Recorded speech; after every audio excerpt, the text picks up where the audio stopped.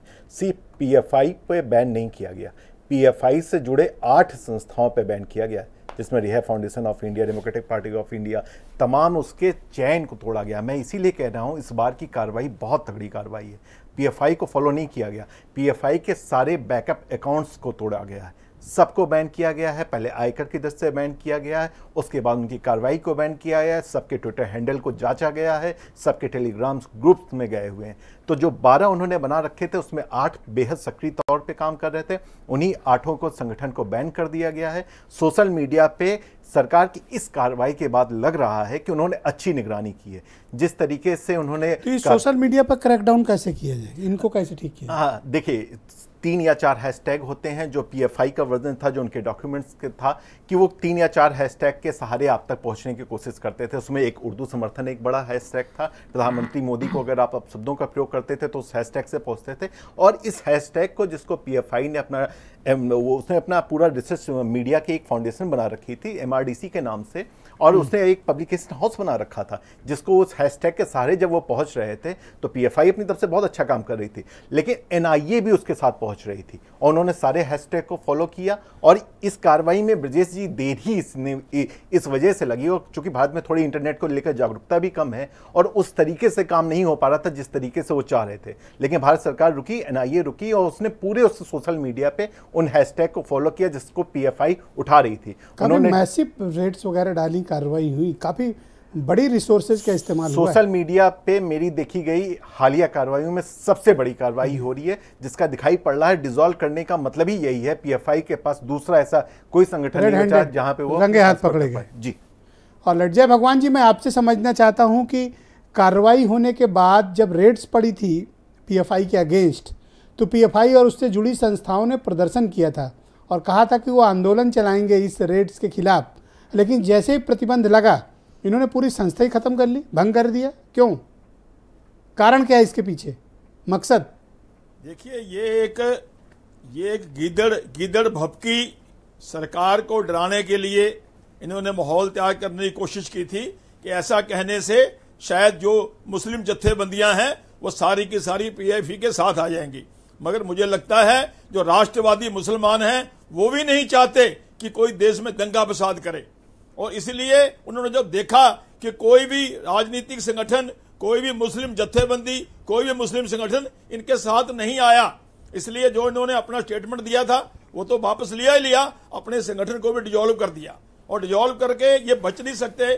जैसे कि अभी जो बात हो रही थी कि जो अपना ये जो मीडिया है, जो इलेक्ट्रॉनिक मीडिया है, या जो अपना व्हाट्सएप, फेसबुक है, जितना भी ये सारा सिस्टम है, सारा सरकार ने अच्छे से स्टडी करके इनको नाप के पूरा इनको अच्छी तरह बांधा है। चाहे इन्होंने लाख अपना संगठन खत्म कर लिया है, अब ये किसी तरीके से बच नहीं सकते।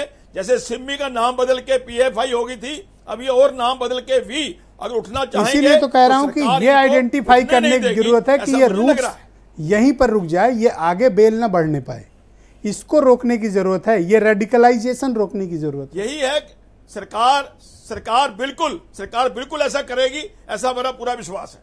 ऑलराइट, हाजी साहब, आपका क्या मत है कि इस रेडिकलाइजेशन को कैसे रोका जाए? आप PFI पे बैन लगा दोगे, सिमी पे लगा दोगे, इसके बाद जो उगेंगे उन पे लगा दोगे, लेकिन इस माइंडसेट को बदलने की ज़रूरत है, ये रेडिकलाइजेशन को रोकने की ज़रूरत है। असली रूट पर प्रहार तो तब होगा। जी बिल्कुल। देखिए, जैसे कि हमारे सभी लोगों ने, हमारे अमित पुरी साहब ने वो बताया कि सरकार ने ED के माध्यम से जो फंड जनरेट होता था इनका, वो किन किन देशों से होता था, किन किन रिसोर्सेज से होता था, सरकार को पता है। अब वक्त आ गया है कि हमारी सरकार अपनी लाल आंखों से उस देश की सरकार को आंखों में आंखें डाल के, लाल लाल आंखें दिखा के कहे कि तुम्हारे देश का फला संगठन या फला आदमी हमारे देश में गड़बड़ी फैला रहा था। कार्रवाई के समर्थन कम, तंज ज्यादा लग रही है आपकी बात। नहीं, अरे भाई, तंज किस बात का? हम कह रहे हैं कि फौरन अब तक हमारी सरकार को फौरन वहां पे लाल आग दिखा देनी चाहिए थी। हमारे देश की अखंडता और एकता को तार तार किया जा रहा था। मान लीजिए कि हमारे प्रधानमंत्री की रैली में भारत क्या एक और प्रधानमंत्री खो देता?